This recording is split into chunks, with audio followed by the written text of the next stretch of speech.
নমস্কার বন্ধুরা। আজকের ভিডিওটা একেবারেই রেমেডি বেসড, কারণ অনেকেই বলেন কেতুর সমস্যা তো বুঝতে পারছি, কিন্তু করবোটা কি, ক্যাটসাইটও পড়া যাবে না। বিশেষ করে যখন কেতু নিচস্থ হয় বা কেতুর কোনোভাবে কেন্দ্রে বসে থাকে, অর্থাৎ লগ্ন, চতুর্থ, সপ্তম, দশমে বসে থাকে, বা কোনোভাবে কেতু অন্য কোনো গ্রহের সঙ্গে বসে সেই গ্রহটাকে ডিস্টার্ব করে দেয়, তখনই কিন্তু মানুষের জীবনে দেখা যায় লক্ষ্যহীনতা, আত্মবিশ্বাস ভেঙে পড়া, হঠাৎ সব ছেড়ে দিতে ইচ্ছে করা, সম্পর্ক থেকে বিচ্ছিন্নতা, অকারণ ভয় শূন্যতা, একটা স্পিরিচুয়াল কনফিউশন নিজের মধ্যে ক্রিয়েট হয়। আজ আমি আপনাদের দেব 20টি একদম ব্যবহারিক বাস্তবসম্মত রেমেডি, যেগুলো কেতুকে শান্ত করে, মানসিক গ্রাউন্ডিং আনে, বাস্তব জীবনে কাজ করে, কোনো অন্ধবিশ্বাস নয়। অ্যাস্ট্রোলজি এর সঙ্গে সাইকোলজিক্যাল লজিক সহ। আপনারা প্রথম থেকে শেষ অবধি ভিডিওটা দেখবেন। যার কেতুর সমস্যা নেই সেও দেখুন, কারণ কোনো না কোনো দিন কেতুর সমস্যা এলেই এই ভিডিওটা আপনার জীবনে কিন্তু ভীষণভাবে কাজ করবে। ট্রু সায়েন্টিফিক অ্যাস্ট্রোলজি ইউটিউব চ্যানেলে আপনাদের প্রত্যেককে ওয়েলকাম জানাচ্ছি। খুব ইম্পর্ট্যান্ট একটা ভিডিও, এবং মন দিয়ে কিন্তু ভিডিওটা দেখবেন। দেখুন, সর্বপ্রথম রেমেডি যেটা দেয়া হবে, আপনাদের করতে হবে, সেটা হচ্ছে মাটির সঙ্গে সংযোগ, অর্থাৎ কি, আর্থিং প্র্যাকটিস। কীরকম? প্রতিদিন সূর্য যখন উঠছে তারপর 5 থেকে 10 মিনিট খালি পায়ে হাঁটবেন। এটা অ্যাস্ট্রোলজিক্যাল লজিকটা কি জানেন? কেতু বিচ্ছিন্নতার গ্রহ, কিন্তু মাটি হচ্ছে স্থিরতা। এখানে অবশ্যই কিন্তু মনে রাখবেন, সায়েন্টিফিক্যালি এটা কিন্তু অ্যাংজাইটি কমাবে। কারণ আপনি যখন হাঁটবেন 5 থেকে 10 মিনিট খালি পায়ে, অবশ্যই কিন্তু আপনার মধ্যে একটা স্থিরতা কাজ করবে, যেটা হচ্ছে প্রথম আপনাকে কিন্তু ফলো করতে হবে। দ্বিতীয় রেমেডি কি? নির্দিষ্ট সময়ে ঘুম থেকে ওঠা এবং নির্দিষ্ট সময় ঘুমোতে যাওয়া। কি করবেন? রোজ একই সময় ঘুমোতে যাবেন ও একই সময় ঘুম থেকে উঠবেন। এর জন্য আপনারা মোবাইলে অ্যালার্ম দিতে পারেন, খুব ভালো কাজ করে। কেন দরকার? কারণ নিচস্থ কেতু বা দুর্বল কেতু মানুষের স্বাভাবিক জীবনের স্থিরতাকে কিন্তু নষ্ট করে দেয়। আপনি দেখবেন অনেক ব্যক্তি আপনার আশেপাশে আছে বা আপনার পরিবারের মধ্যে হয়তো আছে, কোনো দিন ভোর 7টায় ওঠে, আবার কোনো দিন ভোর 5টায় ওঠে। এরম করলে কিন্তু কেতু কিন্তু সমস্যা তৈরি করে, এবং অবশ্যই কিন্তু সিদ্ধান্ত নেওয়ার ক্ষমতাটা কিন্তু কমে যাবে। ব্রেন পুরো ফ্রিজ হয়ে যায়। যদি এইটা ফলো করতে পারেন, নির্দিষ্ট সময় ঘুমোতে যাওয়া এবং নির্দিষ্ট সময় ঘুম থেকে ওঠা, তাহলে ব্রেন ফগ কমবে, সিদ্ধান্ত নেওয়ার ক্ষমতা কিন্তু আপনার বাড়বে। রেমেডি 3, সপ্তাহে একদিন সম্পূর্ণ নীরবতা পালন করুন। কীরকম দেখুন, সপ্তাহে একদিন 2 থেকে 3 ঘন্টা, সম্ভব হলে বৃহস্পতিবার করতে পারলে এটা খুবই ভালো ফল পাবেন। 2 থেকে 3 ঘন্টা অপ্রয়োজনীয় কথা নয়, একদম সাইলেন্ট থাকুন। কারণ কেতু নীরবতার গ্রহ। এটা করলে সায়েন্টিফিক্যালি বলতে গেলে ওভার স্টিমুলেশন কিন্তু কমবে, সাবকনসিয়াস কিন্তু রিসেট হবে। যার কেতুর ডিফেক্ট আছে, মনে রাখবেন সে কিন্তু আননেসেসারি বিভিন্ন রকম সমস্যার মধ্যে কিন্তু নিজেকে জড়িয়ে ফেলে, অনেক কিছু চিন্তা ভাবনা করে।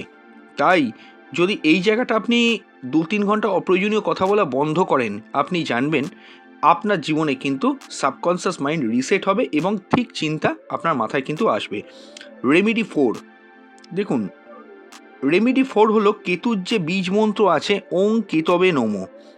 দেখুন, সর্বপ্রথমে আসনের মধ্যে বসবেন, চোখ বন্ধ করে, ইন্টারনেট থেকেই দেখতে পাবেন কেতুর যা প্রকৃতি, মাথা কাটা দেখতেই পাবেন, সেটাকে চিন্তা করুন এবং ওং কেতবে নমঃ রোজ 108 বার করে করতে বলছি না, প্রতিদিন শুধু 9 বার বা 18 বার অন্তত মনে মনে জপ করুন। তার কারণ কি, 9 বার বা 18 বার জপ করার অর্থটা হলো অতিরিক্তবার জপ করলেই যে কেতু খুব ভালো হবে এরম ব্যাপারটা নয়। কারণ এক্সেসভাবে জপ করলে কেতু কিন্তু সেটা সহ্য করতে পারে না, আরও নেগেটিভিটি বাড়াবে। যতটুকু দরকার ততটুকু করুন, ওং কেতবে নমঃ এই মন্ত্রটি জপ করুন 9 বার অথবা 18 বার। রেমেডি 5 বলবো, তবে তার আগে বলবো, যারা কনসালটেশন করতে যাচ্ছেন, স্ক্রিনের ওপর যে নাম্বার দেখতেই পাচ্ছেন ওটা আমাদের হোয়াটসঅ্যাপের কনসালটেশন নাম্বার। ওই নাম্বারে হোয়াটসঅ্যাপ করে বুকিং করবেন, বুকিং মাস্ট। কল করবেন না, কল করলে ধরা সবসময় পসিবল হয় না। তো ডেট টাইম প্লেস পাঠাবেন এবং অবশ্যই কিন্তু আপনার প্রশ্নগুলোকে লিখে পাঠাবেন, কিছু সময় দেবেন, আমরা তারপর কিন্তু আপনাদেরকে কল করে আপনার সঙ্গে ডিসকাশান করে নেবো এবং আপনার প্রশ্নের বাইরেও যেগুলো বলার আছে আমাদের, সেগুলোকেও কিন্তু জানিয়ে দেবো। তবে সময় লাগবে, চটজলদি কিন্তু কোনো কিছু হবে না। হ্যাঁ, এই হলো। তো বুকিং করবেন। আর যারা যারা বুকিং করে দেখাতে পারছেন না তারা মান্থলি 59 টাকায় মেম্বারশিপ নিতে পারেন। মেম্বারশিপ নিলে মাসে একবার যে কোনো 2টি প্রশ্নের উত্তর দিয়ে দিতে পারবেন, মানে আমাদের কাছ থেকে জেনে যেতে পারবেন হোয়াটসঅ্যাপ করে। এছাড়াও ইম্পর্টেন্ট পূজাপাঠ তিথি নক্ষত্র হোয়াটসঅ্যাপ করে জানতে চাইলে সেখানেও আমরা রিপ্লাই করে দেবো। এবং এটা ছাড়াও আমি এটাও করব যে আমাদের মেম্বারশিপ, আপনাদের মেম্বার যারা আছেন তাদের জন্য প্রতি সপ্তাহে আমাদের মেম্বার সিরিজে আলাদা ভিডিও প্রোভাইড করে, সেখান থেকেও কিন্তু আপনারা দেখতে পারবেন। আপনাদের শুধু মেম্বারদের জন্য সেখানেও কিন্তু অনেক ইম্পর্টেন্ট ভিডিও আপনাদের জন্য থাকবে। হ্যাঁ, রেমেডি 5, সন্ধ্যায় একমুখী প্রদীপ জ্বালান। কি করবেন? সূর্যাস্তের পর, অর্থাৎ সূর্য যখন অস্ত চলে যায় তারপর ঘরে একদিক একটি প্রদীপ জ্বালান। এটা বৃহস্পতিবার থেকে শুরু করবেন, সম্ভব হলে সপ্তাহে 3 দিন করুন, কিন্তু অবশ্যই মনে রাখবেন একটা সিকোয়েন্স বজায় রেখে করবেন। বৃহস্পতিবার করবেন, শনিবার করবেন, আবার সোমবার করবেন, একদিন ছেড়ে, বা বৃহস্পতি শুক্র শনি যেটাই করেন সিকোয়েন্সটাকে বজায় রাখবেন। এটি করলে মন স্থির হবে এবং অজানা ভয় কিন্তু কমবে। রেমেডি 6, নুন অর্থাৎ লবণ যেটি আছে সেই নুন দিয়ে কিন্তু স্নান করুন। এখানে একটা প্রশ্ন হতে পারে, কি এখানে অনেকেই বলে যে সন্দব নুন দিয়ে চান করবো কি, বা স্নান করার জন্য সন্দব নুন কি বেস্ট? দেখুন, আমি এটা বলবো না, আপনারা যে কোনো ব্যবহারযোগ্য নুন সেটি নিয়ে ব্যবহার করতে পারেন। একটা সল্টের প্যাকেট কিনে নিতে পারেন, সেখান থেকে রক সল্ট যেটা হয় সেই সল্ট স্নানের জলে দিয়ে দিন এবং সেখান থেকে স্নান করুন। এটা কিন্তু সায়েন্টিফিক্যালি সেন্সরি রিল্যাক্সেশন হবে, কেতুর নেগেটিভ এনার্জি কিন্তু ধীরে ধীরে কাটবে। রেমেডি 7, দেখুন হঠাৎ সব ছেড়ে দেওয়া বন্ধ করুন। এই কেতু সমস্যা থাকলে হঠাৎ করে সব কিছু থেকে বেরিয়ে যাওয়ার মানসিকতা কিন্তু তৈরি হয়, যে ইম্পালস ডিসিশন নেবেন, এটা কিন্তু করবেন না। 24 ঘন্টা ডিলে রুল, চটজলদি সিদ্ধান্ত না নিয়ে 24 ঘন্টা নিজেকে একটু সময় দিন।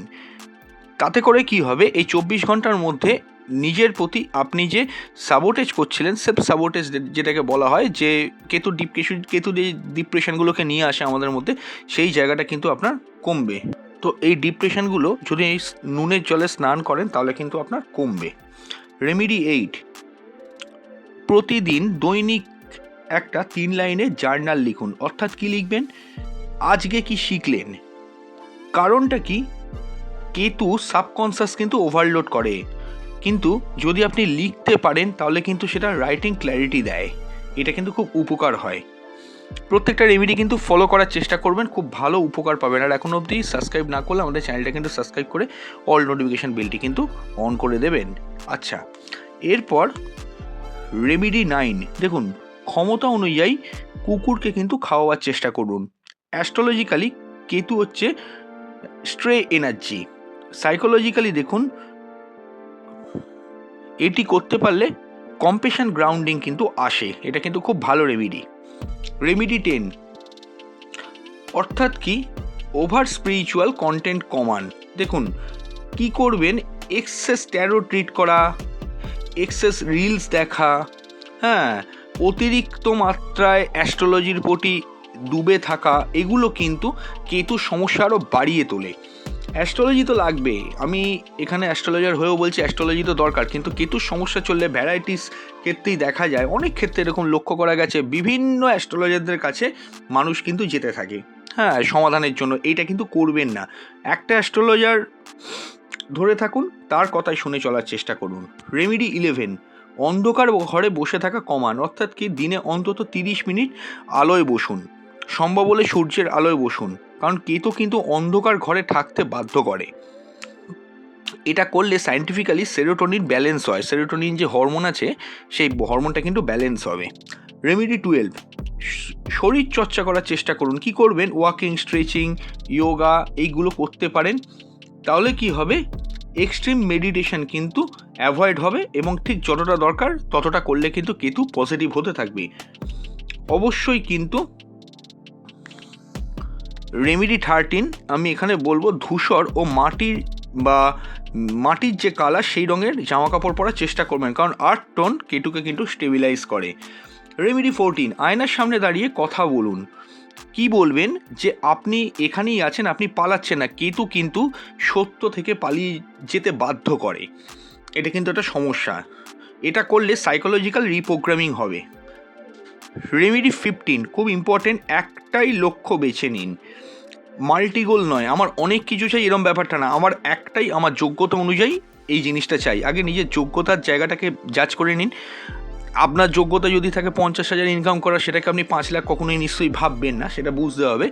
আপনার যোগ্যতা অনুযায়ী বছরে একটা লক্ষ্য বেছে নিন, সেটিকে করার চেষ্টা করুন, কারণ কেতু কিন্তু স্ক্যাটার্ড করে, এটা কিন্তু ভীষণ প্রবলেম। রেমেডি 16, ভগবান গণেশের নাম স্মরণ করবেন, মন্ত্র করতে হবে না, মন্ত্র বলে কিছু হবে না, মন্ত্র জপ করার কথা বলছি না, শুধু ভগবান গণেশের মুখটাকে চিন্তা করবেন। যে কোনো কাজ শুরুর আগে শুধু ভগবান গণেশের কথা চিন্তা করে শুরু করুন। আচ্ছা, রেমেডি 17 হলো ডিজিটালি সব জিনিসকে ডিটক্স করার চেষ্টা করুন সপ্তাহে একদিন, কারণ কেটু ভার্চুয়াল এসকেপ পছন্দ করে। যে কোনো ইম্পর্টেন্ট ডিজিটাল, যেগুলো ডিজিটাল মিডিয়া আছে, হ্যাঁ, যেমন ধরুন মোবাইল, কম্পিউটার গেমস, এগুলো থেকে নিজেকে একদিন দূরে রাখুন। রেমেডি 18, খাবারের ক্ষেত্রে স্থিরতা আনার চেষ্টা করুন। কি খাবেন? সিম্পল খাওয়ার চেষ্টা করুন, তবে কখনোই কিন্তু ওভার ফাস্টিং, এক্সট্রিম ডায়েট এগুলো কিন্তু মেনটেন করার চেষ্টা করবেন না। রেমেডি 19, দেখুন, মঙ্গলবার বা শনিবার ধূপ দেওয়ার চেষ্টা করুন। আপনার গৃহে একটাই ধূপ জ্বালিয়ে দেবেন, কিন্তু কিছু চাইবেন না। রেমেডি 20 হলো অ্যাকসেপ্টেন্স প্র্যাকটিস করুন, অর্থাৎ কি সব প্রশ্নের উত্তর এখনই কিন্তু দরকার নেই। এটাই কিন্তু কেতুর আলটিমেট রেমেডি। কেতু ডিফেক্ট হয়ে গেলে সমস্ত প্রশ্নের উত্তর এখনই চাই। এই আমার এটা কেন হলো, কতদিন চলবে, আমার পাস্ট লাইফে কোনো সমস্যা আছে কিনা, কী জন্য এটা হলো, খালি কারণ খোঁজায়। লাভের লাভ কিছু হয় না, কারণ খুঁজতে খুঁজতে খুঁজতে আপনি হাঁপিয়ে যাবেন, ক্লান্ত হয়ে পড়বেন, আপনি অসুস্থ হবেন, এইভাবে খুঁজতে যাবেন না। সমস্ত প্রশ্নের উত্তর এখনই দরকার নেই, যেটুকু সমস্যা হয়েছে ঠিক আছে, এই প্রশ্নগুলো নিয়ে পরেও ভাবা যাবে, এইটাকে কিন্তু মেনে নেওয়ার চেষ্টা করুন। নিচস্থ বা দুর্বল কেতু মানে সেটা অভিশাপ নয়, এটা মানে ভুল পথে স্পিরিচুয়াল গ্রোথ। এই 20টা রেমেডি যদি টানা 90 দিন করেন, মেন্টাল স্টেবিলিটি আসবে, ইনার সাইলেন্স হবে, ডিরেকশন ঠিক হবে, সেলফ ট্রাস্ট কিন্তু ফিরে আসবে। তো এই জায়গাগুলোকে আপনি একটু দেখে করার চেষ্টা করবেন, এবং অবশ্যই কিন্তু যদি মেনটেন করতে পারেন, আপনার কেতু কিন্তু অবশ্যই পজিটিভ হতে থাকবে। অবশ্যই অবশ্যই কিন্তু আপনার জীবনে কেতু পজিটিভ হলে আপনি অবশ্যই সঠিক পথে স্পিরিচুয়াল গ্রোথ পাবেন। তো ভিডিওটা কেমন লাগলো নিচের কমেন্ট বক্সে জানিয়ে যাবেন। নিচে কিছু স্টোনের আমি লিঙ্ক দিয়ে দিচ্ছি, আপনারা চাইলে সেখান থেকে ক্লিক করেও দেখে নিতে পারবেন। অনেকেই বলছেন যে কিছু স্টোনের কথা, সেই স্টোনগুলো কীরকম কী নেবেন না নেবেন, সেখান থেকে নিচে ফ্লিপকার্টের লিঙ্ক আমি দিয়ে দিচ্ছি, সেখান থেকে দেখে নেবেন, এবং অবশ্যই অবশ্যই কিন্তু হ্যাঁ, আপনারা সেগুলো একবার চেক করে নেবেন আপনাদের যার যা দরকার। তো আজকে বিদায় নিচ্ছি, খুব তাড়াতাড়ি ফিরে আসবো আমরা নতুন এক ভিডিও নিয়ে। নমস্কার।